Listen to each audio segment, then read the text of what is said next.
बंधुओं, अर्जुन कृष्ण संवाद नहीं कहा गया। भगवान कृष्ण ने जो अर्जुन को भाव सुनाए वह गीत कहलाया गया और उसे गीता कह दिया, वही भगवत गीता है। परंतु संवाद के रूप में उद्धव के साथ में ठाकुर जी बैठे। संवाद में मतलब गीता में अर्जुन को अधिक अधिकार नहीं दिया। वो प्रश्न करते हैं, भगवान उत्तर देते हैं। तर्क वितर्क कुतर्क का अधिकार अर्जुन को प्राप्त नहीं हुआ। पर उद्धव कृष्ण संवाद में बीच बीच में उद्धव जी तर्क भी करते हैं। आप ये बात कह रहे हैं, परंतु आप हमारी दृष्टिकोण से देखिए ना, आपके दृष्टिकोण से तो ये उचित है, हमारे दृष्टिकोण से बताओ। और संवाद का मतलब क्या होता है? भगवान ने नीचे बैठा करके अर्जुन को ज्ञान उपदेश किया, पर संवाद तो बगल में बैठा क्यों होता है? उद्धव जी बगल में बैठे, कभी ठाकुर जी उद्धव का हाथ पकड़ लेते हैं, कभी कंधे में हाथ लगा लेते हैं, कभी उद्धव जी ऐसे लेट जाते हैं, ठाकुर जी थोड़े पौड़ जाते हैं। मतलब जब व्यक्ति अत्यंत चैन में होता है ना, तो अपने हृदय के ऐसे ऐसे भाव भी प्रकट कर देता है जो कहीं प्रकट नहीं किए, वो प्रकट भगवान ने यहां किए। इसलिए प्रसंग बहुत सार गर्भित है। और एक बात कहें, इस प्रसंग की पूर्णाहुति होते ही उद्धव जी बद्रीनाथ आ गए और आज तक बद्रीनाथ में ही बैठे। इसका मतलब ये प्रसंग कहीं ना कहीं जीवन मुक्त करता है। और मैं फिर कहूं, देह से मुक्त होना संसार से बड़ी बात नहीं है। कई बार कॉलेज यूनिवर्सिटी के बच्चों को भी वैराग्य आ जाता है, माता पिता थोड़ा डांट देते हैं, घर छोड़ के चले जाते हैं। वैराग्य कोई छोटी बात थोड़ी है, सब शरीर से तो कोई भी कर लेता है, लेकिन चित्त से वैराग्य होना ये बहुत बड़ी बात है। और वो भगवत वाणी सुन के ही हो सकता है। इसका मतलब ये मत सोचिएगा कि आप सब भी बद्रीनाथ निवास करने लग जाओगे, आप सब लोग भी सब छोड़ छाड़ के आ जाओगे, पर स्पष्ट हो जाएगा कि संसार क्या है और संसार की व्यवस्थाएं कैसी हैं। और ये स्पष्टीकरण ही तो हमारे जीवन का उद्धार है, कल्याण है। बच्चा अपना सिर कब तक खुजाता है क्वेश्चन पेपर देख के? जब तक उसको स्पष्टीकरण नहीं होता, कौन सा प्रश्न है, इसका उत्तर क्या लिखना है, इसमें क्या करना है। लेकिन जिस बालक का प्रश्न पत्र स्पष्ट होता है उसे नहीं खुजाता, जैसी पेपर आता है सामने एक बार पढ़ के तुरंत लिखने लगता है। उसको देख करके बड़ा कभी कभी घबराहट सी होती है, भाई बड़ी जल्दी जल्दी लिख रहा है। और जिसको कुछ नहीं आता वो उसकी ओर देखता रहता है, नेक हमें भी बता दे। संसार में हमारा जीवन इससे बड़ा प्रश्न पत्र कुछ भी नहीं है। हर दिन एक प्रश्न हमारे सामने आता है, हर दिन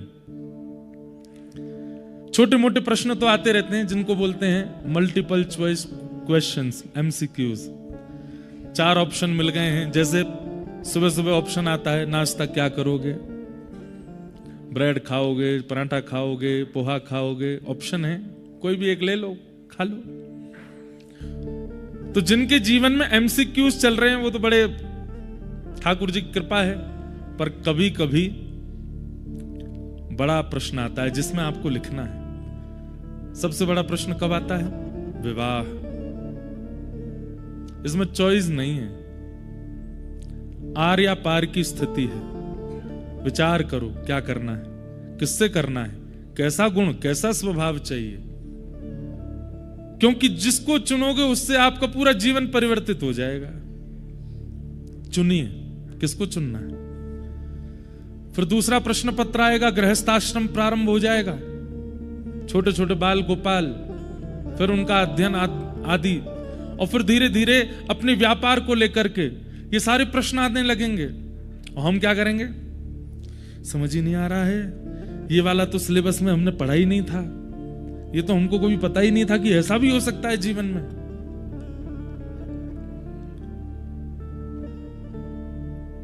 ये जो संवाद आप सुन रहे हैं, कृष्ण उद्धव संवाद, ये उस प्रश्न पत्र के एक प्रकार से गाइड बुक है। इसको अगर श्रवण कर लिया तो प्रश्न पत्र में आने वाले, जैसे होता है ना कि बहुत पढ़ा लिखा बच्चा भी एक बार पढ़ के 1 मिनट सोचता है और 1 मिनट सोचते ही उसका उत्तर लिखने लगता है। जीवन में फिर जितने भी पड़ाव आएंगे, ये तो मैं बहुत सामान्य पड़ाव बोल रहा हूं जिनको हम मंच से बता सकते हैं, ऐसे ऐसे भी पड़ाव आएंगे जो शायद आपको ही अनुभव हो और कोई जानता भी नहीं होगा उसको। उन पड़ावों का भी उत्तर ठाकुर जी दे रहे हैं। ज्ञान आवश्यक क्यों है? क्योंकि ज्ञान असमंजस्य से परे कर देता है, फिर व्यक्ति व्यथित नहीं होता, फिर व्यक्ति असमंजस में नहीं पड़ता, व्यक्ति रुकता नहीं है, व्यक्ति को पता है मुझे क्या करना है। इसलिए ये बहुत आवश्यक है। सब चीज का अर्थ सब छोड़ करके विरक्त हो जाना मत समझा कीजिए। हमारे पूज्य पिताजी महाराज पिछले 52-53 वर्षों से कथा कर रहे हैं, उनकी कथा सुन के कितने विरक्त हो गए, परंतु वो तो गृहस्थ हैं। यहां पर ऊपर आप जब बाहर जाएंगे ना, सामने नारायण पर्वत पर ऊपर लाल बाबा की कुटिया दिखाई देगी सबसे ऊपर। अब तो आज मुझे पता चला कि बाबा अब बहुत वृद्ध हो गए तो अब कहीं और निवास करते हैं। बाबा यहीं रहे, कितने वर्षों तक तप किया। उन बाबा की कुटिया में 24 घंटे पिताजी की कथा चलती रहती थी, 24 घंटे, रात में भी। ट्रैप रिकॉर्ड था, सुबह शाम की पिताजी की 2 सत्र की कथाएं चलती, एक पूरी होती दूसरी फिर शुरू कर देते, चलती रहती। कितने लोग वहां जाते, और जब जब पिताजी की कथा बद्रिकाश्रम में होती, बाबा एक दिन के लिए जरूर आते नीचे। तो बड़े बड़े महात्मा विरक्त हो गए कथा सुन के, लेकिन विरक्त होना ही आवश्यक नहीं है। इसलिए यहां के प्रसंगों को सुनकर के, ठाकुर जी की कई त्यागमयी भावनाओं को सुनकर के आप सब चीज छोड़ करके चले जाओ, वो नहीं करना है। चित्त में नहीं आने दीजिए उसको, चित्त को वहां मत लगने दीजिए। शरीर से हर व्यवस्था में रहिए, पर चित्त नहीं लगना चाहिए। अब हम कथाकार हैं, हम विदेश भी जाते हैं, ऑस्ट्रेलिया भी गए, अमेरिका भी गए, कनाडा भी जाते हैं, और लोग बाग कहते हैं महाराज जी विदेश में तो ऐसा है। अब सत्य बता रहे हैं, कथा की कृपा से कोई असर नहीं होता। खूब व्यसनी लोग मिलते हैं, खूब व्यभिचारी मिलते हैं, खूब उपभोगी मिलते हैं, लेकिन कोई असर नहीं पड़ता। यही तो ज्ञान का मूल कारण ही तो यही है भाई। वैक्सीन लगवाने के बाद भी आपको मना कर दिया गया कि नहीं मास्क लगा के ही घूमना है, तो फिर वैक्सीन का काम की? वैक्सीन लगाने के बाद तो अब आप फ्री हो, अब मास्क हटा दीजिए। क्यों? सामने से वायरस आएगा भी तो आपको वैक्सीन लगी हुई है, असर नहीं करेगा। ये जो संवाद है ये वैक्सीन ही है। जितने भी संसार के विषय रूपी वायरस हैं, ये सब आपके हृदय पर अटैक करते हैं, आपके चित्त को मलिन करते हैं। लेकिन इसको भागवत धर्म कहते हैं, जो ठाकुर जी उद्धव को समझा रहे हैं। इसको कृष्ण उद्धव संवाद भी कहते हैं, उद्धव गीता भी कहते हैं, भागवत धर्म भी कहते हैं। नेक धीमो भैया, नेक धीमो। तो ये वैक्सीन है। इसके बाद आप दुनिया में खुले घूमिए, आप पर असर नहीं होगा। स्वामी विवेकानंद कैसी कैसी कहां व्यसनियों के बीच में भी गए हैं, स्त्रियों के बीच में भी गए हैं, विदेशों में भी गए हैं, कैसी कैसी परिस्थितियों में गए, लेकिन ज्ञान सब जगह से रक्षा करता था। और एक बात, जैसे एक होता है ना कि आप एक दवाई लेते हैं, उसके साथ में एक एंटीबायोटिक भी ले लीजिए, या फिर एक कई बार ऐसी दवाइयां होती हैं उसके साथ में एक सहायक दवाई दी जाती है। सहायक दवाई का मतलब क्या होता है? कई दवाइयां देने समय ये कहते हैं डॉक्टर कि इससे आपका पेट फूल सकता है, गैस हो सकती है, तो ये दवाई साथ में लेना। ठीक वैसे ज्ञान तो मुख्य औषधि है, पर ज्ञान के साथ में सहायक औषधि भक्ति है। भक्ति से जन्म हुआ है ज्ञान का, भक्ति जननी है ज्ञान की। इसलिए भक्ति युक्त ज्ञान अगर जीवन में आएगा तो अहम नहीं आने देगा। नहीं तो कई बार अति ज्ञान आने पर अहंकार भी आ जाता है कि हमें तो बहुत पता है। इसलिए इन विषयों को सुनकर के घर छोड़ने का मन मत बना लीजिएगा। ये बात हम इसलिए कह रहे हैं क्योंकि हमारी कथा सुन के हमारे परिवार के लोगों के फोन आ गए, बोले भैया तुम्हारा क्या मन चल रहा है, ऐसे विषय को लेकर के क्यों कह रहे हो। मैंने कहा तो इसका मतलब ये थोड़ी घर छोड़ देंगे। हाँ, घर में आसक्त नहीं होंगे।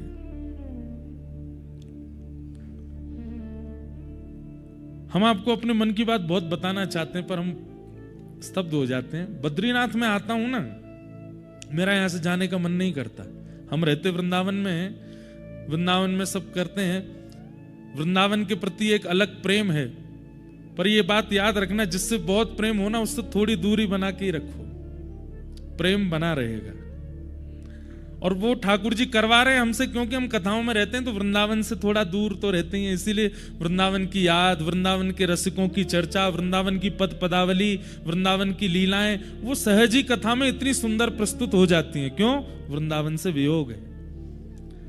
यहां आते हैं तो यहां से जाने का मन नहीं होता, मन होता है कि यहीं रुक जाएं, यहीं डट जाएं, यहीं रहें। अच्छा, परिवर्तन कैसा हुआ? जब मैं पहली बार बद्रीनाथ आया तो मेरा मन केवल बद्रीनाथ भगवान के दर्शन में ही लगता था और मुझे कुछ देखने का इच्छा नहीं होती थी। दूसरी बार बद्रीनाथ आया तो श्री गंगा जी और बद्रीनाथ दोनों को देखने का मन होता। तीसरी बार जब आया तो सरस्वती जी माना में, उनको भी दर्शन का मतलब हर बार।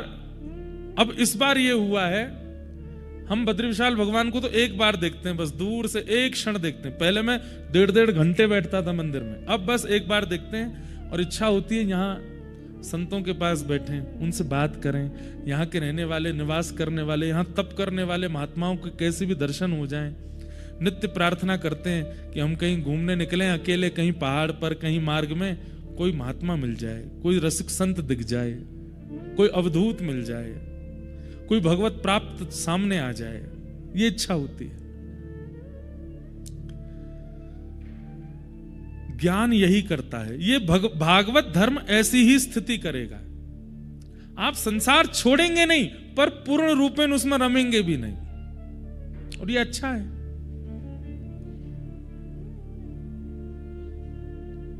तो जो प्रसंग चल रहा है बहुत मार्मिक प्रसंग है और बहुत अद्भुत प्रसंग है, इसलिए आप सब लोग इसका अभी आगे तो इतने अच्छे अच्छे प्रसंग आएंगे। अभी आज 24 गुरु हो जाएंगे, उसके बाद ठाकुर जी फिर अपनी 18 प्रकार की सिद्धियां बताएंगे उद्धव को, मेरे पास कौन कौन सी सिद्धियां हैं। फिर उसके बाद भगवान अपनी विभूतियों का वर्णन करेंगे, मैं कहां कहां किस रूप में रहता हूं।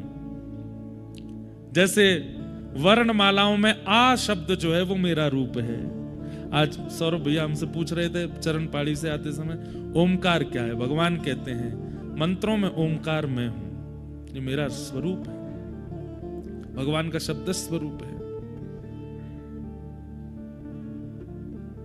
हाथियों में ऐरावत में हूं, अश्वों में ये मैं हूं, सब विभूतियों का वर्णन करेंगे। फिर उन विभूतियों के वर्णन के बाद फिर ठाकुर जी एक गीत सुनाएंगे, और वो गीत है भिक्षुक गीत। एक भिक्षुक का गीत सुनाएंगे। फिर उसके बाद ठाकुर जी फिर एक और गीत सुनाएंगे, ऐल गीत। बहुत अच्छा प्रसंग है, तो ध्यान से आप सब लोग श्रवण कीजिए। जो लोग 1-2 दिन के लिए आए, कई लोग मिले, हम तो 1-8 दिन के लिए आए पर रुक गए। रुक जाओ, बढ़िया है, बस अपना ध्यान रखना। बद्रीनाथ में एक ही डर लगा रहता है कि सब ठीक तो है ना, कहीं कोई वैकुंठ के समीप तो नहीं पहुंच गया। तो ऐसी भावना यहां लगी रहती है। और एक बात शायद पता नहीं आपको अनुभव होता है कि नहीं, हमारे भारत में अनेक तीर्थ हैं, अनेक स्थान हैं, अनेक मंदिर हैं। कहीं कहीं ऐसा अनुभव होता है, सब जगह ठाकुर जी हैं, पर कहीं कहीं ऐसा अनुभव होता है कि ठाकुर जी घूम रहे हैं, ठाकुर जी डोल रहे हैं, यहीं कहीं आसपास ही हैं। ऐसी अनुभूति हमें कई जगह होती है, उनमें से एक बद्रीनाथ में तो बहुत बहुत प्रगाढ़ रूप से होती है। रात्रि में कभी 2-2:30 बजे भी आंख खुलती है तो जंगले से झांकने का मन होता है, ठाकुर जी घूम रहे होंगे, ठाकुर जी यहीं होंगे। ऐसा यहां अनुभव होता रहता है कि ठाकुर जी यहां हैं, विचरण कर रहे हैं। सब जगह हैं, पर यहां हो गया श्री जगन्नाथपुरी में, द्वारिका में, श्रीरंगम में और भी कई, श्रीनाथ द्वारा में, वृंदावन में, सब जगह नहीं होता, कहीं कहीं होता है कि ठाकुर जी घूम रहे हैं, ठाकुर जी विचरण कर रहे हैं। तो ऐसा ये बद्रीनाथ धाम है। कल कितने गुरुओं के विषय में हमने चर्चा की थी बताओ? कितने? 6। पढ़े लिखे बालक हो भाई सब रे, ध्यान से सुनते हो कथा। पृथ्वी, वायु, आकाशम, जल, अग्नि और चंद्रमा, इन 6 के विषय में कल हम लोग चर्चा कर रहे थे। चंद्रमा के विषय में श्री यदु महाराज को दत्तात्रेय प्रभु कहते हैं कि चंद्रमा का गुण क्या है? उसकी कलाएं घटती बढ़ती रहती हैं, लेकिन चंद्रमा एक रस रहता है। व्यक्ति अपने जीवन में कभी उपलब्धियां प्राप्त करेगा, कभी असफलताएं प्राप्त करेगा, पर उपलब्धि प्राप्त होने पर फूले ना, असफल होने पर भूले ना, एक रस रहे, अपनी स्थिति का त्याग ना करे, विचलित ना हो। एक बात याद रखिएगा, उपलब्धियां मिलने पर सदैव ये विचार रखो कि ये उपलब्धि बहुत दिन तक मेरे पास रहने वाली नहीं है, तो आप उसके छूट जाने पर विचलित नहीं होगे। जिस व्यक्ति के चित्त में यह भावना आ जाती है कि यह वस्तु मेरे पास आ गई, अब मेरे से दूर जाएगी नहीं, वही व्यक्ति दुखी होता है। इसलिए मेरे पास ये वस्तु आई, जैसे ही आई उसी समय से मेरे अंदर ये भावना आ गई, बस अभी कभी भी जा सकती है, कभी भी मुझसे दूर हो सकती है। हाँ, मैं प्रयास करूं, मैं योजना बनाऊं कि ये ना जाए, पर ये संसार का नियम है, उससे मैं विचलित नहीं होऊंगा। अगर मैं पहले से ही ये बात मान के रखूंगा कि जो मिला है वह हमेशा पास रह सकता नहीं। एक पंक्ति पिताजी गाते हैं, और इस पंक्ति का ये 3 सूत्र मुझे बहुत अच्छे लगते हैं। जो मिला है वह हमेशा पास रह सकता नहीं, कब बिछुड़ जाए ये कोई राज कह सकता नहीं। जिंदगानी का खिला मधुवन किसी का है दिया, मैं नहीं मेरा नहीं यह तन किसी का है दिया। निश्चित ही किसी महापुरुष ने ये पंक्तियां लिखी, उनसे कहा कि जीवन जीने के 3 सूत्र तो बता दीजिए, तब उन्होंने 3 सूत्र इस पंक्ति में लिखे। क्या? जग की सेवा खोज अपनी, कितनी ऊंची बात। कई लोग कहते हैं मैंने ये डिस्कवर किया, मैंने ये खोज लिया, तुमने खुद को खोजा? खुद को नहीं जानते हैं। बंधुओं, अगर एक क्षण के लिए हमारी आत्मा हमसे अलग हो जाए और रात्रि हम सो रहे हैं और हमारी आत्मा अगर हमारे शरीर को देखने लगे, तो हमारी आत्मा भी घबरा जाएगी। मैं ऐसे भी करता हूं, मेरे अंदर ये भी लक्षण है, मेरा ऐसा भी स्वरूप है, मेरा ये भी स्वभाव है। हम दुनिया से परिचित हो जाते हैं, पर खुद से सदैव अपरिचित रहते हैं। और एक बात याद रखिएगा, जो व्यक्ति स्वयं से अपरिचित होकर के प्राण त्यागता है, उसका पुनर्जन्म फिर होता है। जिसने स्वयं को पहचान लिया, स्वयं का परिचय हो गया। आद्य गुरु शंकराचार्य स्वयं परिचित हो गए, इसलिए पूरे विश्व को सतमार्ग बता दिया। आजकल क्या हो गया है? इन्फ्लुएंसर्स का जमाना आ गया है। खुद चाहे कुछ नहीं जानते होंगे, पर दूसरों को जरूर बताना है, दूसरों को जरूर, देखिए हम बद्रीनाथ आए हैं, देखो ये पहाड़ हैं, ये वाली नदी है, ये ऐसे ग्लेशियर हैं, यहाँ पे ये है, यहाँ पे मुझे कोई बता रहा था यहाँ पे ऐसा हो जाता है, रात में यक्षिणियां घूमती हैं, उठा के ले जाती हैं, परफ्यूम लगा के मत घूमना, ऊंचे स्वर में मत गाना। भाई तुम दुनिया को ज्ञान देने में इतने आगे निकल, अब आजकल तो सब ज्ञानी हो गए, सबको बताने का मन होता है। अरे पहले स्वयं को जानिए। और विशेष रूप से इन तीर्थों में आते हैं ना, यहां तो एकांत में बैठ करके स्वयं से पूछिए क्या हैं हम, कौन हैं हम, क्योंकि यहां के वातावरण में उत्तर हैं। जब एकांत में बैठेंगे तो उत्तर मिलेगा। जग की सेवा खोज अपनी। और तीसरा सूत्र, पहला सूत्र जग की सेवा खोज अपनी, दूसरा सूत्र और तीसरा सूत्र प्रीत हरि से कीजिए। ये 3 सूत्र हैं बस। ठाकुर जी से प्रेम करो, जग की सेवा करो, अपनी खोज करो।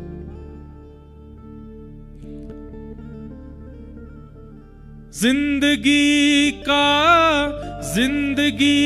एक राज है, यह जान कर जी लीजिए।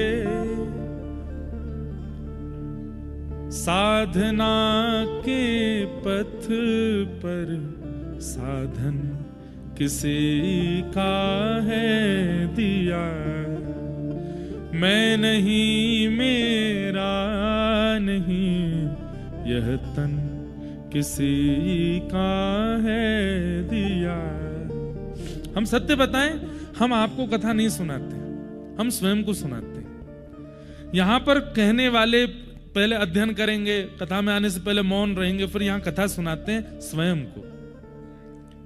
और कई चीजों का प्रयास करते हैं, हर चीज नहीं, मैं सबके लिए दावा नहीं देता, पर कई चीजों का प्रयास करते हैं अपनी व्यवस्था और अपनी अनुकूलता के अनुसार इंप्लीमेंट। जो कहा है वो मैं भी करूं, और अधिकतर करने का प्रयास करते हैं। इसीलिए युवाओं में बहुत परिवर्तन दिखता है, इसलिए सुनने वालों में परिवर्तन दिखता है। क्यों? क्योंकि स्वयं की खोज के साथ चल रहे हैं। चंद्रमा से मैंने क्या सीखा कि उसकी कलाएं घटती बढ़ती हैं, पर वो एक रस रहता है। जिंदगी में चाहे जो मिले, जो बिछुड़ जाए, आप एक रस रहो। और वो तभी रह सकते हो कि मिलने वाली वस्तु के प्रति कभी अभिमान ना हो, सदैव ये भाव रहे कभी भी दूर जा सकता है। तो उसका बिछुड़ना आपको व्याकुल नहीं करेगा। हां, एक जगह ये भावना नहीं रखनी, ठाकुर जी और सदगुरु में ये कभी नहीं बिछुड़ेंगे, ये सदा मेरे रहेंगे, ये मुझसे कभी दूर नहीं जाएंगे। क्यों? सबसे बड़ी बात यह है कि गुरु और परमात्मा ये दोनों प्रत्यक्ष रूप में हैं ही नहीं। वो प्रत्यक्ष रूप में कभी कभी हमें मिलते हैं, कभी कभी हमें दिखते हैं, वो बात अलग है, पर अप्रत्यक्ष रूप से वो सदा हमारे साथ ही रहते हैं। गुरु का जब स्मरण करो, उनकी वाणी का स्मरण कर लो। ठाकुर जी का जब स्मरण करो, गुरु की वाणी से ठाकुर जी का स्मरण कर लो। उनकी स्मृति से व्याकुलता नहीं होती, इसलिए इनके प्रति ये भाव रखो, ये कभी नहीं दूर जाएंगे। एक बार मिल गए, एक बार हम ठाकुर जी के हो गए, ठाकुर जी हमारे हो गए, बस अब हम कभी बिछुड़ेंगे नहीं। बाकी ठाकुर जी को छोड़ संसार की हर वस्तु के प्रति मिलने पर यही भावना रखो, ये कभी भी जा सकती है, तो उसका जाना कष्ट नहीं देगा। हम चंद्रमा से ये सीखते हैं। राजन, और भी बहुत कुछ है चंद्रमा में। रात्रि की अंधियारी में भी सब सो रहे होते हैं, पर चंद्रमा प्रसन्न मुद्रा में रहता है। कभी कभी ऐसा काल आता है, सब व्यथित हैं, सब दुखी हैं, सब परेशान हैं, पर उस बीच में, उस अव्यवस्था में भी अत्यंत प्रसन्नता चित्त में धारण करके जो बैठा है, वो चंद्रमा है। चंद्रमा। मैंने अगला गुरु अपना बनाया सूर्य को। सूर्य से मैंने क्या सीखा? अब यहां पर एक बात देखेंगे आप, चंद्रमा पहला गुरु है और सूर्य उनके बाद आते हैं, जबकि सूर्य की प्रधानता हमारे यहां ज्यादा है, पर यहां पर दत्त भगवान ने चंद्रमा को पहले गुरु बनाया, सूर्य को बाद में बनाया। उसके पीछे कारण क्या है? सूर्य में थोड़ी तीक्ष्णता है। तीक्ष्णता मतलब थोड़ा तेज है, इसलिए चंद्रमा को पहले गुरु बनाया। वो थोड़े शीतल हैं, तेज नहीं है। अरे माताओं, आके चुपचाप कथा सुन लो, पीछे तो अल्लाह कर रहे, बैठ जाओ, बैठा दो इनको। क्या बता रहा था मैं? हाँ, तो सूर्य में बैठ जाओ, बैठ जाओ, तीक्ष्णता नहीं होती। सब लोग इधर देखो, चंद्रमा तीक्ष्ण नहीं होता, सूर्य थोड़ा तीक्ष्ण होता है। पर सूर्य से हमें क्या, अब यहां पर यही बात तो रखनी है कि हमको गुरु क्या बनाना है, उनके अवगुणों का विचार नहीं करना है। उनके अवगुणों, अगर आप अवगुणों का विचार करोगे कभी दत्तात्रेय की तरह नहीं बन पाओगे। दत्तात्रेय कौन है? अवधूत, जो अवधूत है। तो दत्तात्रेय की तरह बनना है तो इसलिए दोष नहीं देखना है। सामने सूर्य आ जाए, चंद्र आ जाए, जो भी आ जाए उसमें, अभी आगे देखिएगा किन किन को गुरु बनाया है इन्होंने। तो सूर्य को गुरु बना करके मैंने क्या सीखा? सूर्य का एक बहुत अच्छा गुण है। क्या? सूर्य तपाते हैं और तपा करके जलाशय को पृथ्वी से उड़ाते हैं। चाहे मैला जल हो, चाहे कुचैला जल हो, चाहे नमकीन जल हो, चाहे मीठा जल हो, चाहे पर्वत का जल हो, चाहे कहीं का जल हो, समस्त जल को आकाश में ले जाते हैं। वो कैसा भी जल हो उसको स्वीकार करते हैं और उसको पवित्र करके पुनः प्रदान कर देते हैं। मतलब सूर्य से मैंने सीखा कि सामने वाले से आप जो कुछ भी ग्रहण करते हैं, आपका दायित्व बनता है उसने जो दिया उससे भी अधिक उसको करके उसको प्रदान कर दो। ये मैंने सूर्य से सीखा। कीचड़ का भी जल उड़ के जाता है आकाश में, बादल बनता है, लेकिन जब बरसता है तब कीचड़ नहीं बरसती, तब मीठा जल ही बरसता है, तब पवित्र जल ही बरसता है। सूर्य का कितना अच्छा गुण है, चाहे जैसी वस्तु उसको प्रदान कर दीजिए, चाहे वो जैसा आपसे लेगा वो पवित्र करके ही उसे प्रदान करेगा। ये सूर्य से मैंने सीखा। सामने वाला अपनी क्षमता से प्रदान करता है, सामने वाला अपनी क्षमता आपके सामने प्रस्तुत करता है, उसकी क्षमता से अधिक बढ़कर के उसको प्रदान करो। ये मैंने सूर्य से सीखा। सूर्य का दूसरा लक्षण क्या है? अनेक पात्रों में जल भर के सूर्य की किरणों के नीचे रख दीजिए, अनेक सूर्य प्रकट हो जाएंगे। उन पात्रों में अनेक सूर्य दिखने लगेंगे, लेकिन मूल एक ही रहेगा। मूल तत्व अपना स्वरूप त्यागता नहीं है। आप जैसे और आपसे अनेक हो जाएं, पर आप अपने रस में रहो। और सूर्य इसका कभी अभिमान नहीं करते। और इतना ही नहीं, सूर्य प्रकट होते हैं जलपात्र में, सूर्य के समान तेज भी कई बार आ जाता है। शीशे में आप कभी सूर्य की किरण को लीजिए और उसका रिफ्लेक्शन किसी पर डालेंगे और बहुत देर तक अगर नहीं हटाओगे तो वो वस्तु जल भी सकती है। मध्य में कितने भी साधन आ जाएं, पर सूर्य एक ही रहता है। सूर्य का तीसरा लक्षण, अवकाश नहीं करते सूर्य। सभी देवताओं का अवकाश है, चंद्रमा का भी अवकाश होता है अमावस्या पर। एकमात्र सूर्य हैं हमारे समस्त देवी देवता मंडल में जिनका कभी अवकाश नहीं होता, और एक क्षण के लिए भी अवकाश नहीं होता। हम कहते हैं कि सूर्य ढल गया, सूर्य अस्त हो गया, नहीं, वो पृथ्वी के दूसरे कोने में फिर से उदय हो चुके हैं और वहां अस्त होने के बाद फिर यहां उदय हो चुके हैं। सूर्य का कभी अवकाश नहीं। जिस दिन से अपनी पदवी पर बैठे हैं सूर्य नारायण, उस दिन से आज तक एक क्षण के लिए भी अवकाश पर नहीं गए हैं। मतलब अपने कर्तव्यों से भागते नहीं है सूर्य। इसलिए अभी आगे भिक्षुक गीत में भगवान बताएंगे पंचदेवों में किन किन की आराधना करनी चाहिए और सूर्य की आराधना कैसे करनी चाहिए। वो प्रसंग आगे आएगा, मैं तभी बताऊंगा। सूर्य की आराधना में भगवान उद्धव से कहते हैं, उद्धव अगर मेरा प्रत्यक्ष दर्शन करना है, अगर किसी को यह बात जाननी है कि भाई भगवान कहां है मुझे दिखा दो, तो तुम आकाश में सूर्य को देख लेना। वो प्रत्यक्ष मैं ही हूं, वो मैं ही हूं, वो मेरा ही स्वरूप। इसलिए सूर्य नारायण उनको कहा जाता है। तो सूर्य का तीसरा लक्षण क्या है?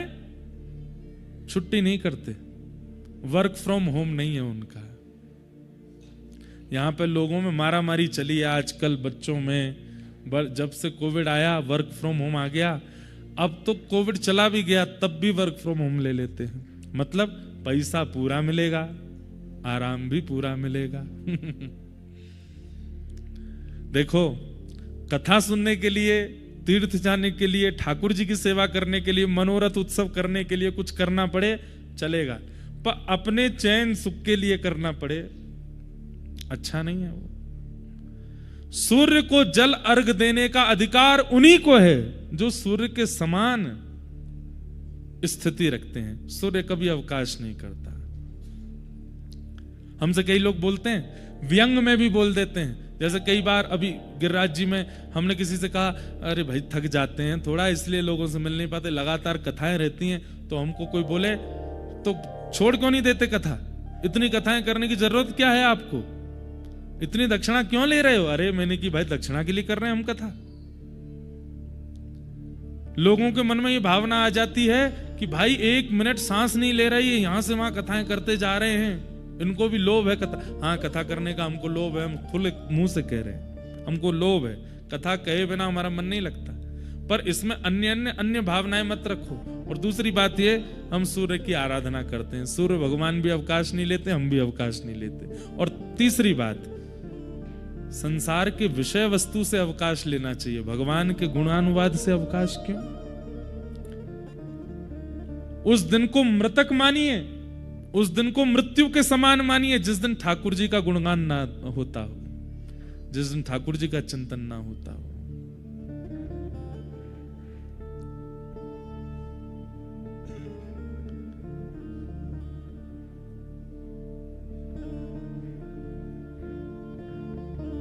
राम नाम विसार बंदे, राम नाम विसार बंदे, राम नाम विसार, राम नाम विसार।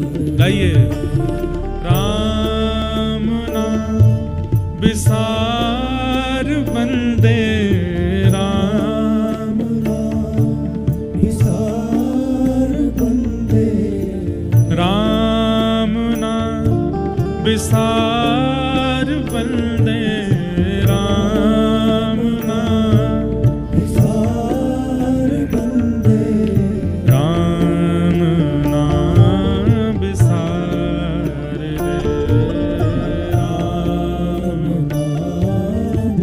ये बद्रीनाथ है। और जगह हमारी कथा में कीर्तन भी ऐसे आते हैं नाचने वाले, यहाँ पे कीर्तन भजन भी ऐसे आएंगे, विरक्त वाले, शांति वाले, विश्राम वाले। बद्रीनाथ तपस्या कर रहे हैं यहाँ पे ठाकुर जी, स्थान का प्रभाव है। राम नाम विसार बंदे, राम नाम विसार बंदे, राम नाम विसार, राम नाम विसार, ओ राम नाम विसार,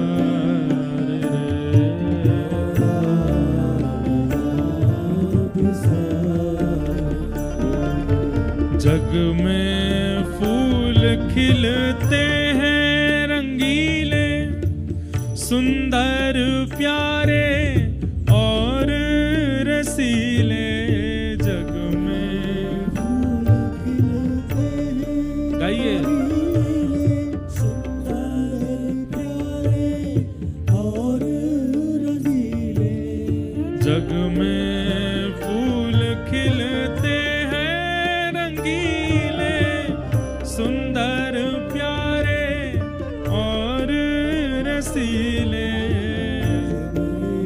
फूल खिलते हैं रंगीले, सुंदर प्यारे और रसीले, मत करना तू इनसे प्यार बंदे, मत करना तू इनसे प्यार बंदे, ओ मत करना तू इनसे प्यार बंदे, मत करना तू इनसे प्यार बंदे। यहाँ पर फूल किनको कहा जा रहा? फूल माने पुष्प तो हैं ही, पर यहां पर मूल रूप से पुष्प क्या है? कभी कोई पसंद आ गया, कभी कोई भाग गया, कभी किसी पे मन आ गया, कभी कोई रुचकर लग गया।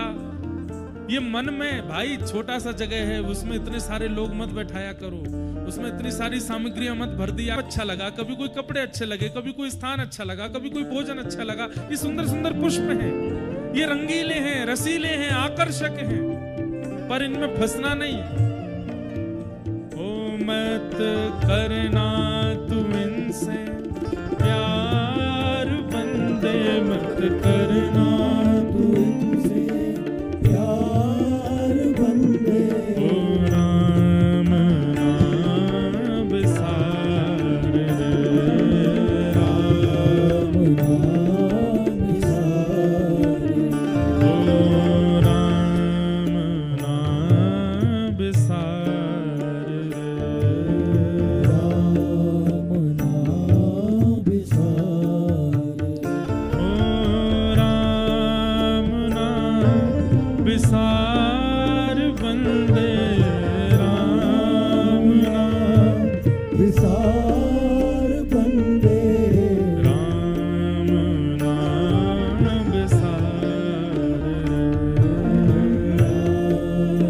श्री भद्र विशाल भगवान की।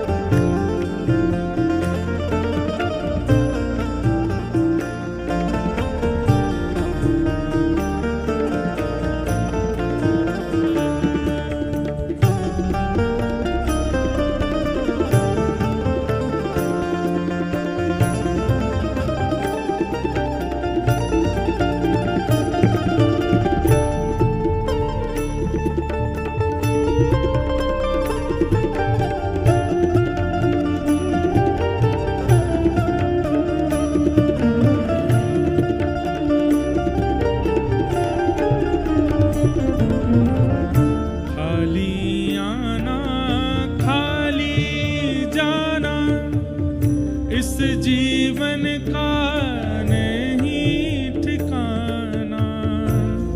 खाली आना खाली जाना इस जीवन का नहीं ठिकाना।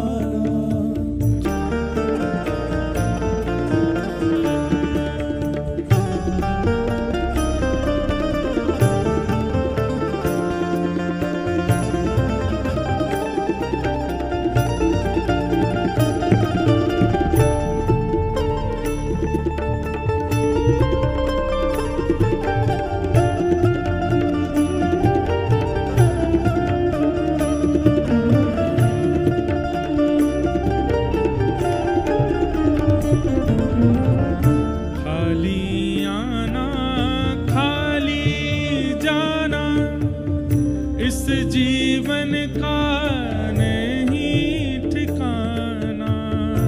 खाली आना खाली जाना इस जीवन का नहीं ठिकाना। खाली आना खाली जाना इस जीवन का नहीं ठिकाना।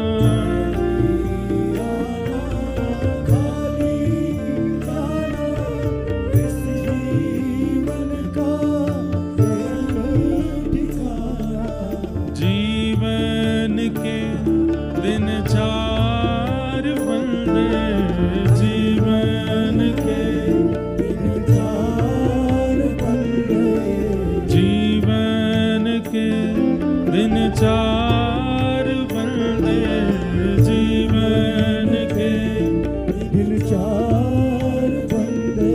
ओ राम नाम के दिन चार बंदे, ओ राम नाम बिसार रे, राम नाम बिसार रे, राम नाम बिसार रे, राम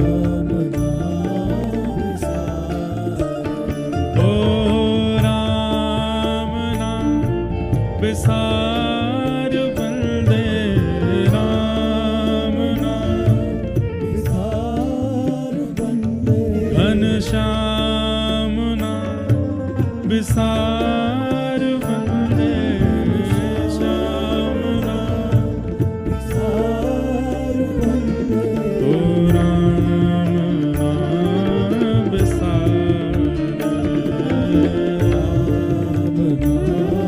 बिसार, ओ राम नाम बिसार दे।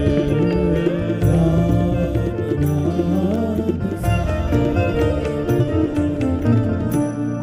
सूर्य से मैंने सीखा कि सूर्य अवकाश नहीं करते, और कम से कम भैया संसार के भावों में आप अवकाश ले लो, वर्क फ्रॉम होम ले लो, पर कम से कम अपने भजन में तो अवकाश कभी मत कीजिए। प्रतिदिन जिनका भी आप ध्यान करते हैं, जिनसे भी आपने गुरु ने आपको मिलाया है, जो भी आपके इष्ट हैं, जो भी आपके हृदय में वाणी पर विराजमान हो गए हैं, उनकी स्मृति में कभी अवकाश मत करो, नित्य उनको याद करो। ये मैंने सूर्य से सीखा। मैंने अपने गुरु सूर्य को बनाया और सूर्य से ये सब मैंने सीखा।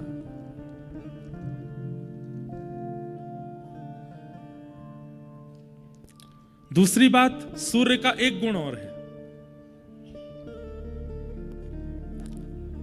जरूरी नहीं है कि किसी के अति सामीप्य में जाकर के ही अपने तेजों में ज्ञान को प्रदान करना। कई बार हम लोगों के चित्त में यह आ जाता है कि हमारे सद्गुरु हमसे दूर हैं, हम अपने कार्यों के कारण, गुरु अपने व्यस्तताओं के कारण हमसे दूर, हम अपने कार्यों के कारण उनसे दूर। और कई लोगों को इस बात का बहुत विरह रहता है कि बिना गुरु के हम कैसे रहें, हमारा मन ही नहीं लगता। मन होता है उनके पास रहें, उनके साथ रहें, उनको देखें, उनको। एक बात हमारी बहुत ध्यान से सुनिएगा, हमारे कितने दिन ऐसे निकलते हैं कि हम सूर्य को देखते तक नहीं है, पर सूर्य से जितनी हमारी कार्यों की पूर्ति होनी चाहिए वो सब होती है। कितनी बार ऐसा होता है कि हम सूर्य नारायण का दर्शन भी नहीं करते, उनकी ओर देखा भी नहीं होगा हमने, कितने कितने दिन निकल जाते हैं, लेकिन सूर्य से जो जो हमारी क्रियाओं की पूर्ति होनी है वो होती रहती है। फिर भी ऐसे ही गुरु शिष्य का संबंध है। अगर गुरु को देखने की ज्यादा इच्छा होती है, गुरु के पास बैठने की इच्छा होती है, गुरु के संग आने जाने इन सब भावों की इच्छा होती है, कहीं ना कहीं शिष्यत्व में थोड़ी सी चूक है। आप केवल एक शरीर मात्र को ही गुरु क्यों मान रहे हैं? वाणी रूप से गुरु, प्रकाश रूप से आपके आसपास ही हैं, उनमें अनुभव करो, वो साथ ही हैं। उनके समीप जाना, उनको देखना, स्पर्श करना ये आवश्यक नहीं है। जैसे सूर्य, कितनी बार हम उनका दर्शन नहीं करते, पर उनसे प्राप्त होने वाली जितनी भी हमारी योग्यताएं हैं, जरूरतें हैं, सब पूरी होती है। ऐसे गुरु। तो मैंने सूर्य से गुरु के प्रति कैसी निष्ठा होनी चाहिए, यह मैंने सूर्य के प्रकाश से सीखा। और सूर्य से मैंने एक और चीज सीखी कि गुरु के चित्त में भी ज्यादा शिष्यों के समीप जाने की इच्छा नहीं होनी चाहिए। गुरु भी केवल अपनी वाणी के द्वारा, अपनी क्रियाओं के द्वारा, अपने वचनों के द्वारा, जिस प्रकार सूर्य एक रस समस्त प्रकाश जहां तक हो सब जगह पहुंचा देते हैं। अरे कितना भी घने अंधियारे में शिष्य क्यों ना हो, उस घने अंधियारे में भी एक छेद यदि हो जाता है तो सूर्य की किरण वहां से भी आ जाती है। ऐसे ही हम कितने भी भयंकर संसार के अंधियारे में क्यों ना हो, भयंकर अपने गृहस्थाश्रम में क्यों ना पड़े हों, एक कृपा की कोर आवश्यक है बस। वहां से भी गुरु कृपा प्रविष्ट हो सकती है, कल्याण कर सकती है। मैंने सूर्य को गुरु बना करके ये सीखा। मेरे अगले गुरु कौन हैं? अगले गुरु बड़े अच्छे हैं। इनका नाम क्या है? कबूतर। क्या नाम है? कबूतर। अब देखते जाइएगा आप, दत्तात्रेय के ऐसे ऐसे गुरु, विचित्र गुरु आएंगे, सोचेंगे इनसे क्या सीख लिया। बोले मैंने कबूतर से क्या सीखा? यदु महाराज बोले कबूतर भी आपका गुरु है? बोले जब दृष्टि में योग्यताएं देखनी प्रारंभ हो जाती है ना, तो कुकर सुकर में भी योग्यता दिख जाती है। मानव तो बहुत दूर की बात है। सोचिए, आपने कभी एक चीज अनुभव की? हमारी आंखों का एक स्वभाव है, आंखों के आगे दिखने वाले हर व्यक्ति में सबसे पहला दोष दिखती है आंख। 2 दिन के लिए गए बद्रीनाथ, कथा सुनकर के नीचे जैसे ही पहुंचे, घर वालों ने कहा कैसा रहा? सबसे पहले क्या बता? बहुत ठंड थी। पहला दोष वर्णन करेंगे हम, बहुत ठंड थी, रात में तो निकला ही नहीं जा रहा।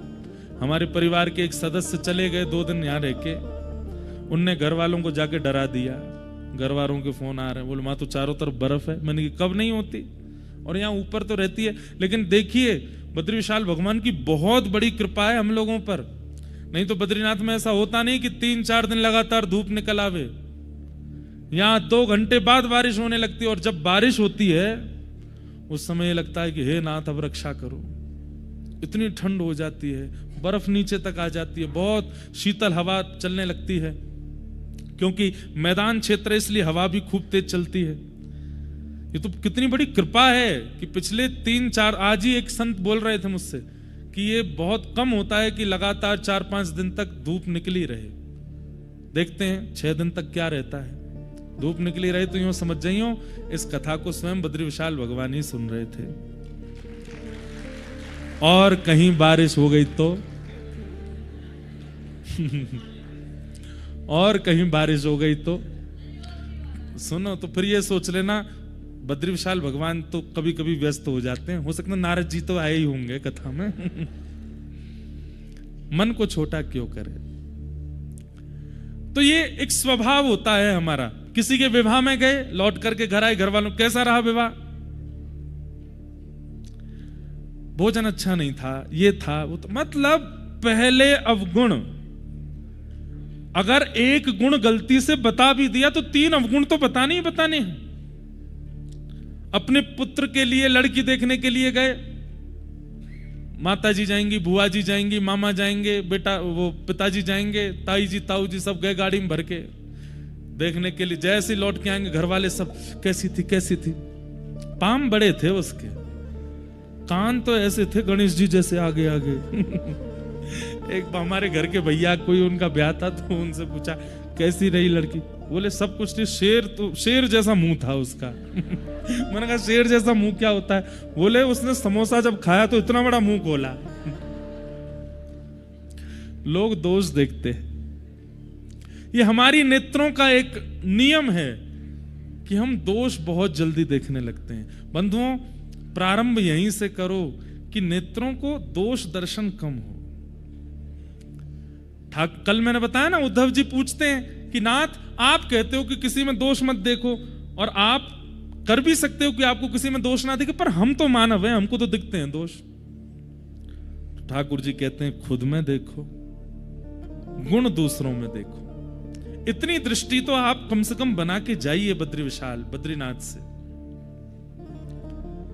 उसमें गुण क्या है? तो मैंने कबूतर को गुरु बनाया। ये कबूतर गुरु कैसे बन गया? भाई जब नेत्रों में गुण देखने की स्थिति आती है, सब में गुण दिखते हैं। कबूतर में भी दिखा। यदु महाराज बोले मेरे चित्त को बड़ी इच्छा है, आपने कबूतर से क्या सीखा? कृपा करके मुझे बताइए, कबूतर ने आपको क्या सिखाया?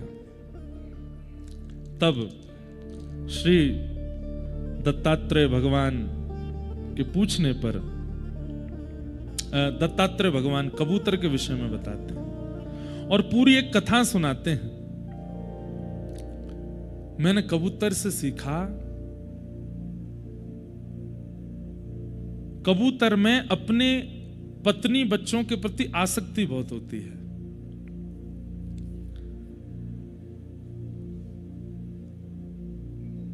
कपोतः कंचनारण्ये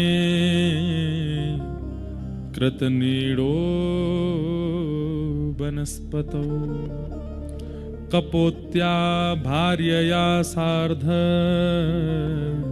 मुवास कितिचित समाः।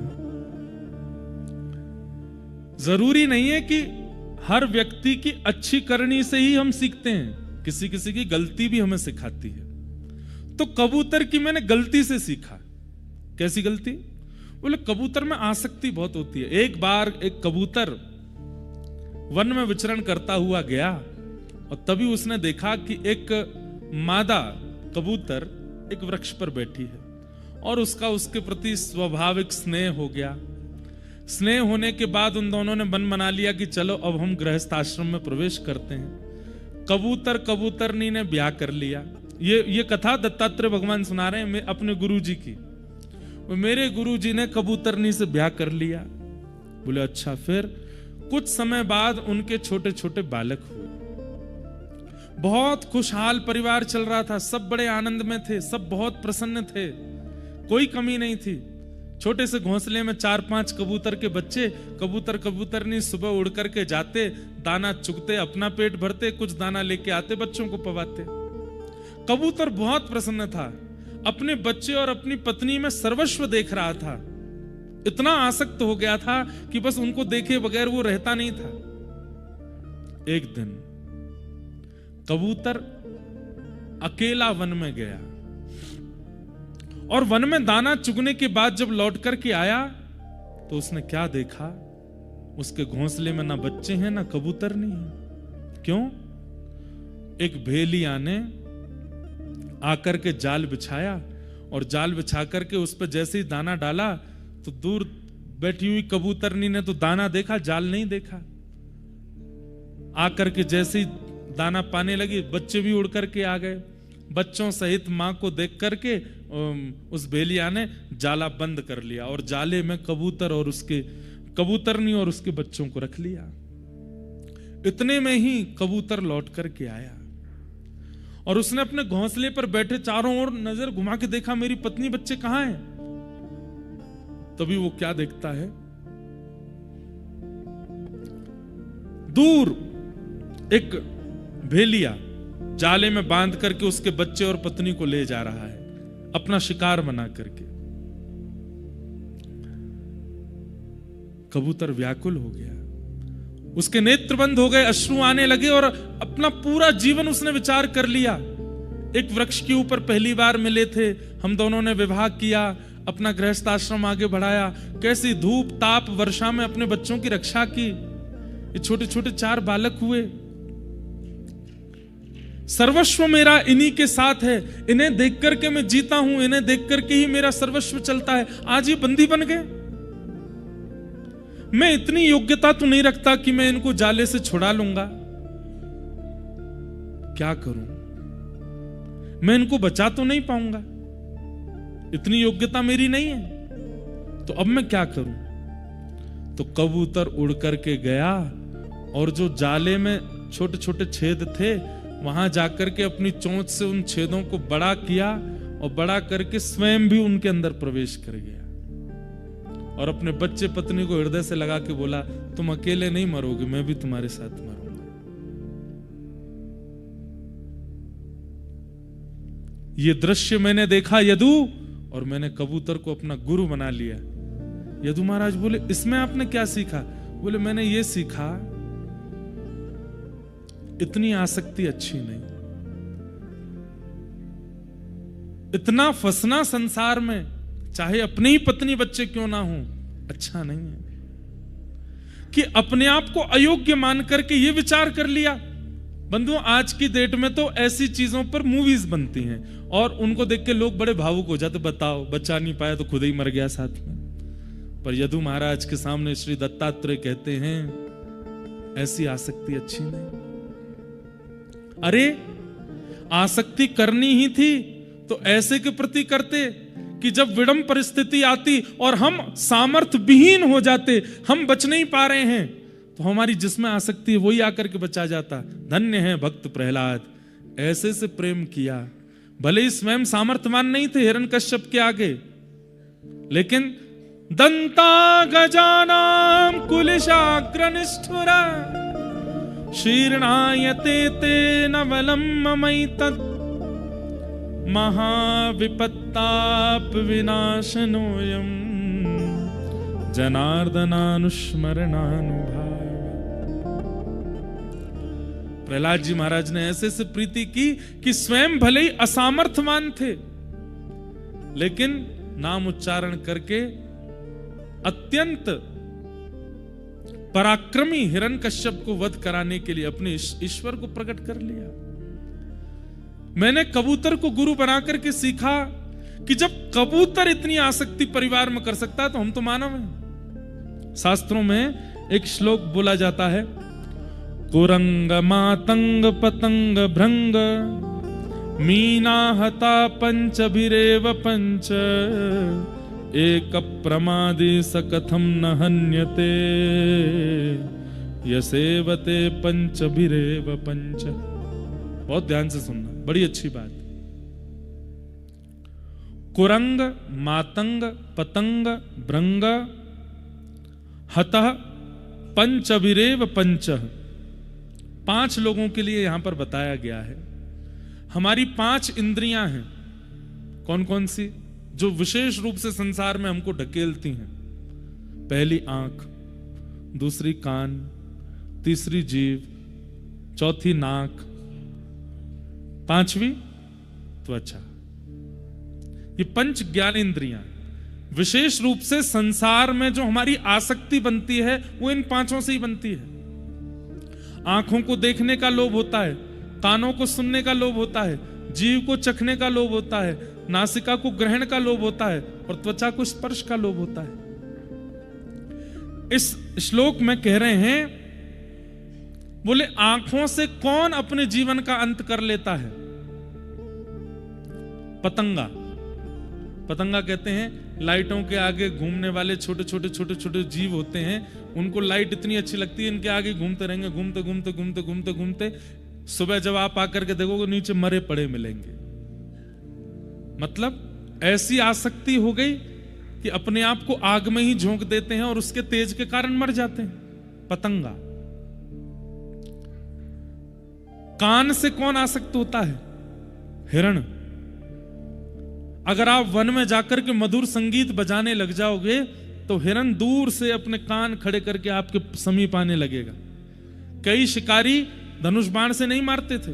आज एक नई बात हमको पता चली, शिकार की बात आई तो हम गए चरण पादुका दर्शन करने आज। तो जब आ रहे तो एक महात्मा साथ में थे, तो वे बता रहे थे कि जब कपाट बंद होते हैं ना, उसके बाद बद्री विशाल बद्रीनाथ की भूमि पर रहना नहीं चाहिए, नहीं तो गौ हत्या समान पाप लगता है। केवल मिलिट्री फोर्स जो यहां पर सुरक्षा कर्मी हैं, जो जिन लोगों को चाइना बॉर्डर पर जाना है, कई ग्रामीण लोग हैं जो अपने कार्यों के लिए यहां पर आते हैं, बाकी पर्यटकों को, दर्शनार्थियों को, साधकों को यहां नहीं रुकना चाहिए। क्यों? ये 6 महीने ही अधिकार है हमारा यहां पर। और मुझे बता रहे थे इस बार 7 महीने के लिए मंदिर खुल रहा है, 25 नवंबर तक खुल रहा है। कारण है यहाँ के कार्य आदि, भगवान सब मंगल करें, नहीं तो यहाँ 6 महीने ही अधिकार है। संभवतः मंदिर से ही शायद बद्री विशाल भगवान की आज्ञा से ही कर रहे हैं, क्योंकि उनकी आज्ञा के बिना कुछ होता नहीं यहाँ पे। पर उसके बाद यहां रुकना मना है। और उन्होंने एक ऐसी अद्भुत बात बताई, बोले महाराज जी जिस दिन कपाट बंद होते हैं उस दिन आपको एक पंक्षी भी नहीं दिखेगा यहां पे। बोले मच्छर, मक्खी, चेंटी सब पलायन कर जाते हैं नीचे की ओर। ये जितने भी गैया दिख रही हैं, छोटे छोटे बच्चियां, महात्मा बता रहे, बोले कि एक बार बहुत ठंड पड़ रही थी, 1-2 दिन बर्फबारी भी हो गई थी, तो हमने 2-4 साधुओं ने कुछ बछड़ा बछिया गैयाओं को इकट्ठा करके हमने कहा इनको नीचे पांडुकेश्वर तक छोड़े आते हैं। तो हम सबको इकट्ठा करके नीचे छोड़े आए कि भाई रात में सर्दी पड़ रही है। बोले हम लौट करके आए, 1-8 घंटा बाद देखा सब वापस लौट के फिर आ गए, यहीं रहने लगे। लेकिन बोले महाराज जी जिस दिन कपाट बंद होता है आप पूरा बद्रीनाथ छान लीजिएगा, एक पक्षी नहीं दिखेगा, एक गैया नहीं दिखेगी, एक कुकर सूक कुछ नहीं दिखेगा, सब चले जाते। उन्हें कैसे पता है? कि ये कपाट बंद हो गए, अब हमारा अधिकार नहीं। तब उन्होंने एक कथा सुनाई। बोले एक यहां पर हिरण विचरण करता था, वन तो है ही। बोले एक शिकारी यहां पर आया, बहुत पुरानी बात, और उस शिकारी ने उस हिरण को देख करके निशाना साध करके जैसे ही बाण या जो भी चीज थी उस पर मारी तो हिरण गिर गया। लेकिन जब वो शिकारी दौड़ करके गया और पास जाकर के देखा तो जटा जूट वाले एक महात्मा के पेट में बाण लगा हुआ था। तो उसने कहा ये कैसे हो गया, मैंने तो एक हिरण को मारा था। तब उन्होंने कहा ये बद्रिक आश्रम है, कहीं सब हमें वंदन पूजन ना करने लगे, इसलिए यहां महात्मा ही जीव जंतुओं का रूप धारण करके रहते हैं। तब से उस शिकारी ने कहा मुझे आप आज्ञा करें, मैं क्या, आप ठीक कैसे होंगे। तब उन्होंने कोई जड़ी बूटी बताई, तो पहाड़ों से कुछ जड़ी बूटी लाके उसका अर्क दिया तो वो ठीक हो गए। तो उन्होंने कहा मुझे आप आज्ञा करें, मुझे बहुत ग्लानि है कि मैंने ऐसा क्यों किया। तो बोले अब एक काम करो, घोषणा करवा दो जितने भी शिकारी हैं, उस समय शिकारियों का था, वो पांडुकेश्वर से ऊपर नाम है, क्योंकि यहां जीव जंतु नहीं है। ना जाने कौन से जन्म में किसी साधक की कोई अपराध के कारण अपनी तपस्या अधूरी रह गई, वो पुनः एक जीव का रूप धारण करके यहां पर आया है। रात में -8 -9 टेम्परेचर जाता है। ये गैया कहां रहती होंगी, ये कुकर आदि ये सब कहां रहते होंगे, ये कैसे सोते होंगे रात्रि में। ये सब साधक है, ये सब भजन कर रहे हैं, अपने पूर्व के किए हुए किसी अपराध का कारण जीव बन करके यहां रह रहे हैं। तब से यहां शिकार करना मना है, यहां शिकार नहीं होता। हम तो कह रहे हैं यहां काय को सब जगह ही है, काय को करो कहीं भी। यहां के वृक्षों के रूप में, जैसे वृंदावन के वृक्षों को भी एक संत ऋषियों का रूप माना जाता है, यहां के भी वृक्ष आदि जो है संत ऋषियों के रूप है।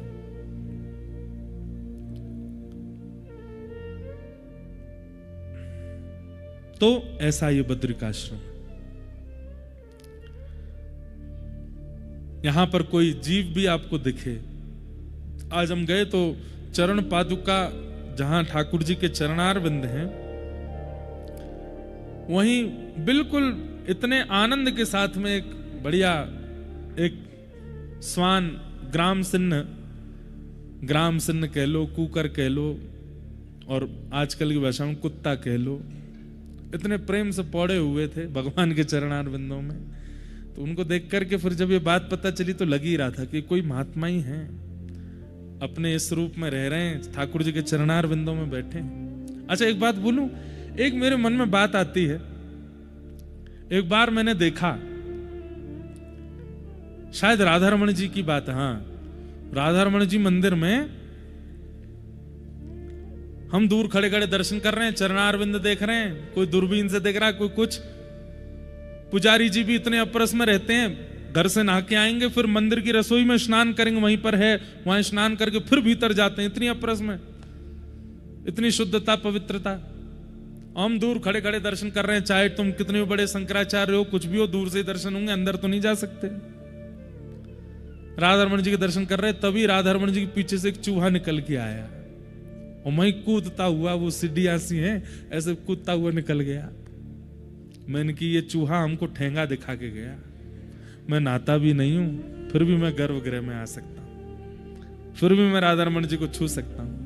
अरे जगन्नाथ महाप्रभु के मंदिर में आप जाएंगे ना, वैसे गर्भगृह में जाना तो नहीं चाहिए, पहले अधिकार था, अब तो बंद हो गया। वहां पे कई सारे कॉकरोचेस आ जाते हैं मंदिर में। मैंने की बात, हमसे ज्यादा भाग्यशाली तो जी है, जगन्नाथ जी के अंग पे ही घूमते हैं, डोलते हैं, कहीं पे बैठ जाते हैं। मक्खी जिस महाप्रसाद पर कोई दृष्टि नहीं डाल सकता, जाके डोली आती है, ठाकुर जी के संग बैठ के खाती है, सेम प्लेट में, दोनों खाएंगे चलो।